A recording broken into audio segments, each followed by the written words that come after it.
بسم اللہ الرحمن الرحیم۔ السلام علیکم دوستو، آپ دیکھ رہے ہیں چینل پیغام نبوت۔ آپ جتنے ویورز بھی ہمارے اس چینل پر نئے ہیں وہ ہمارے چینل کو ضرور سبسکرائب کریں تاکہ ہر نئی آنے والی ویڈیو انہیں فوراً مل جائے۔ دوستو، آج جو ٹاپک آپ سب کے سامنے لائے ہیں وہ ہے تحویل قبلہ کے حوالے سے۔ ایمان، اطاعت رسول اور عشق مصطفیٰ صلی اللہ علیہ وآلہ وسلم کا نام ہے۔ قرآن مجید میں اللہ تعالیٰ نے اپنے محبوب کی اطاعت کو اپنی اطاعت قرار دیا۔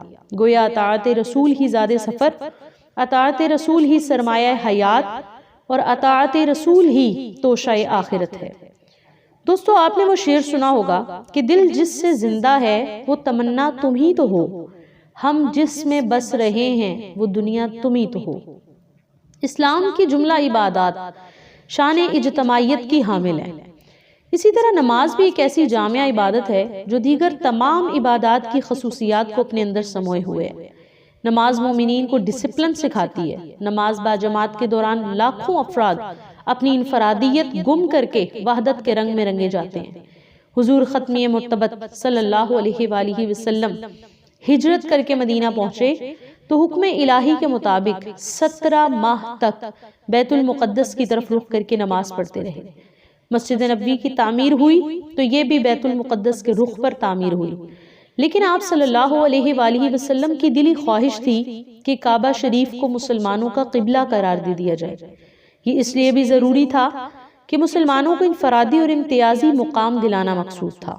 بیت المقدس یہودیوں اور عیسائیوں کے قبلہ کے طور پر مشہور تھی، اس لیے بعض اوقات وہ اس فخر کا اظہار بھی کرتے تھے کہ مسلمان ہمارے قبلے کی طرف منہ کر کے نماز پڑھتے ہیں اور ہماری پیروی کرتے ہیں۔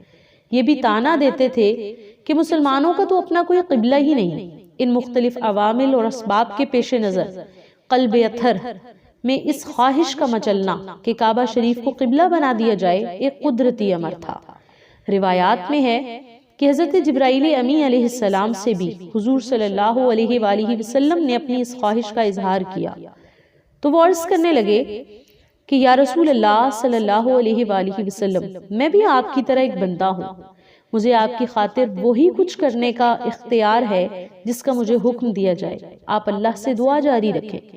یہ بھی قابل لحاظ ہے کہ ہر قوم کا اپنا ایک امتیازی شعار ہوتا ہے، اپنی ایک الگ شناخت ہوتی ہے، مظاہر ہوتے ہیں جو شعار بن کر کسی قوم کی انفرادیت کو اظہار کرتے ہیں۔ اس طرح کسی قوم کا اجتماعی تشخص تشکیل پاتا ہے۔ نماز چونکہ ارکان اسلام میں بنیادی اہمیت کی حامل ہے اور مسلمانوں کو نماز با جماعت کا پابند بنایا گیا، اس لیے تحویل قبلہ کی صورت میں اس کا عملی اظہار اس لیے بھی ضروری تھا تاکہ اجتماعی سطح پر یکجہتی کا اظہار ہو اور مرکز اسلام مضبوط ہو جائے۔ اللہ رب العزت ہر مقام پر اپنے محبوب صلی اللہ علیہ وآلہ وسلم کی دلجوئی فرماتا ہے۔ ساری دنیا خدا کی رضا کی طالب ہے اور خود خدا اپنے محبوب کی رضا کا چاہتا ہے، اس لیے کہ وہ نبی اکرم صلی اللہ علیہ وآلہ وسلم کی اطاعت کو اپنی اطاعت کہتا ہے۔ حضور صلی اللہ علیہ وآلہ وسلم تحویل قبلہ کے لیے حکم خداوندی کے منتظر تھے۔ ایک دن حضور رحمت عالم صلی اللہ علیہ وآلہ وسلم بنی سلمہ کے محلے میں حضرت بشر بن البراء کی والدہ کے ہاں دوپہر کے کھانے پر تشریف لے گئے۔ نماز ظہر کا وقت ہوا تو حسب معمول بیت المقدس کی طرف رخ کر کے آپ صلی اللہ علیہ وآلہ وسلم نے جماعت کی امامت فرمائی۔ جب 2 رکعتیں مکمل ہوئیں تو جبرائیل امی حاضر ہوئے اور اشارہ کیا کہ بقیہ نماز کعبہ شریف کی طرف منہ کر کے مکمل کی جائے۔ حضور صلی اللہ علیہ وآلہ وسلم نے نماز کے دوران ہی اپنا رخ کعبہ کی طرف پھیر لیا، چونکہ رخ انور اب بالکل مخالف سمت میں ہو گیا تھا۔ آپ کی امامت میں نماز ادا کرنے والے خوش قسمت صحابہ رضوان اللہ الکریم نے بھی بلا تعمل اپنے منہ کعبے کی طرف کر لیے۔ مردوں کے پیچھے خواتین بھی نماز میں شامل تھیں، وہ بھی اپنی جگہ چھوڑ کر مردوں کے پیچھے آ کھڑی ہوئیں اور یوں نماز مکمل ہوئی۔ وہ مسجد جہاں حضور صلی اللہ علیہ وآلہ وسلم جماعت کی امامت فرما رہے تھے، اس مسجد کو آج بھی مسجد قبلتین کہتے ہیں، یعنی 2 قبلوں والی مسجد۔ یہ خبر جنگل کی آگ کی طرح پھیل گئی، لوگوں نے اپنے منہ کعبہ شریف کی طرف پھیر لیے، نہ کسی نے اعتراض کیا اور نہ کسی کے ذہن میں کوئی سوال ابھرا۔ حضور صلی اللہ علیہ وآلہ وسلم کی اطاعت میں سب نے اپنی گردنیں جھکا دی۔ تحویل قبلہ کے وقت یہ آیت نازل ہوئی کہ اے حبیب صلی اللہ علیہ وآلہ وسلم، ہم بار بار آپ کے رخ انور کا آسمان کی طرف پلٹنا دیکھ رہے ہیں، سو ہم ضرور بالضرور آپ کو اس قبلہ کی طرف پھیر دیں گے جس پر آپ صلی اللہ علیہ وآلہ وسلم راضی ہیں۔ پس آپ صلی اللہ علیہ وآلہ وسلم اپنا رخ ابھی مسجد حرام کی طرف پھیر لیں، اور اے مسلمانوں، تم جہاں کہیں پر بھی ہو پس اپنے چہرے اسی کی طرف پھیر لو۔ دوستو، دائرہ اسلام میں آنا شہادت کی الفت میں قدم رکھنے کے مترادف ہے۔ عشق و ابتلاء و آزمائش کے ہر مرحلے پر ثابت قدم رہنا ہوتا ہے۔ استقامت کے چراغ ابھی دونوں ہتھیلیوں پر جلانا پڑتے ہیں۔ شاہراہ انقلاب پھولوں کی سیج نہیں، قدم قدم پر سنگلاخ چٹانیں راستہ روکتی ہیں۔ ہوائے مخالف قدموں کی زنجیر بن جاتی ہیں، لیکن نقد جاں لے کر نکلنے والے سپاہی ان رکاوٹوں کو کب خاطر میں لاتے ہیں۔ وقت آنے پر مجاہدین اسلام ہر امتحان پر پورا اترتے۔ دوران نماز تحویل قبلہ کا حکم اور پھر حکم خداوندی کے مطابق عمل درآمد یقیناً صحابہ کرام رضوان اللہ الکریم کے لیے ایک بہت بڑی آزمائش تھی۔ دیکھنا یہ تھا کہ یہاں پر عقل غالب آتی ہے یا عشق کا پلڑا بھاری رہتا ہے، پھول کس کے دامن میں گرتے ہیں اور کانٹے کس کا مقدر بنتے ہیں۔ اگر کعبہ کی طرف رخ پھیرنے میں لمحہ بھر کی بھی تاخیر ہوتی تو خدا کی قسم ایمان خطرے میں پڑ جاتا۔ تحویل قبلہ ایک کٹھن مرحلہ تھا جس میں عشق کے سر پر دستار فضیلت باندھی گئی۔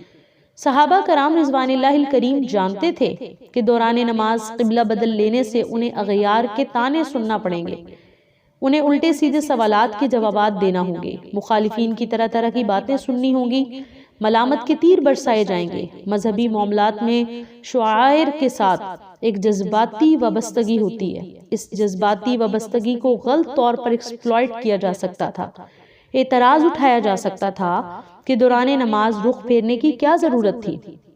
حقیقت یہ ہے کہ اتنی بڑی تبدیلی سے پہلے ذہنی طور پر تیار اور مطمئن ہوئے بغیر عمل درآمد مشکل ہوتا ہے۔ حکم خداوندی دوران نماز آیا، کسی قسم کی استفسار کی گنجائش ہی نہیں تھی۔ دو ہی صورتیں ہو سکتی تھیں، یا تو نماز چھوڑ کر بیٹھ جاتے کہ حضور صلی اللہ علیہ وآلہ وسلم پہلے ہمیں مطمئن کیجئے پھر اطاعت کا حکم دیجئے، اور دوسری صورت یہ تھی کہ بغیر کوئی دلیل طلب کیے آقا صلی اللہ علیہ وآلہ وسلم کے عمل کی پیروی کی جاتی کہ یا رسول اللہ صلی اللہ علیہ وآلہ وسلم، ہمارا قبلہ تو وہی ہے جس طرف آپ رخ کر لیں۔ نہ ہم کسی فلسفیانہ بحث کو جانتے ہیں اور نہ کوئی عقلی دلائل طلب کرتے ہیں۔ حضور صلی اللہ علیہ وآلہ وسلم، آپ کا فرمان ہی ہمارے لیے سب کچھ ہے۔ یہ خود سپردگی اور وارفتگی کی انتہا ہے۔ جانثاران مصطفیٰ صلی اللہ علیہ وآلہ وسلم نے کسی مصلحت کو پاؤں کی زنجیر نہیں بننے دیا۔ محبوب صلی اللہ علیہ وآلہ وسلم کی ادا کی پیروی کو اپنا شعار بنایا، نقوش کف پا سے روشنی اخذ کرنے کا اپنا مطمع نظر ٹھہرایا کہ عشق ہیلے بہانے تلاش نہیں کرتا، بے خطر آتش نمرود میں کود پڑتا ہے۔ تحویل قبلہ بھی عشق کی فتح تھی۔ قیامت تک آنے والے انسانوں کو بتا دیا گیا کہ ہر حال میں رسول اللہ صلی اللہ علیہ وآلہ وسلم کی اطاعت کو مقدم رکھو کہ یہی فلاح کا راستہ ہے، یہی صراط مستقیم ہے۔ ہر راستہ دہلیز مصطفیٰ صلی اللہ علیہ وآلہ وسلم پر آ کر ختم ہو جاتا ہے۔ تحویل قبلہ اصحاب رسول صلی اللہ علیہ وآلہ وسلم کے کمال ایمان کی نشانی تھی۔ وہ اس آزمائش میں پورا اترے کیونکہ ان کے نزدیک ایمان کا مرکز و محور ذات مصطفیٰ صلی اللہ علیہ وآلہ وسلم ہے۔ حضور صلی اللہ علیہ وآلہ وسلم جدھر رخ موڑ لیتے، اہل محبت کا کعبہ بھی ادھر ہی بن جاتا۔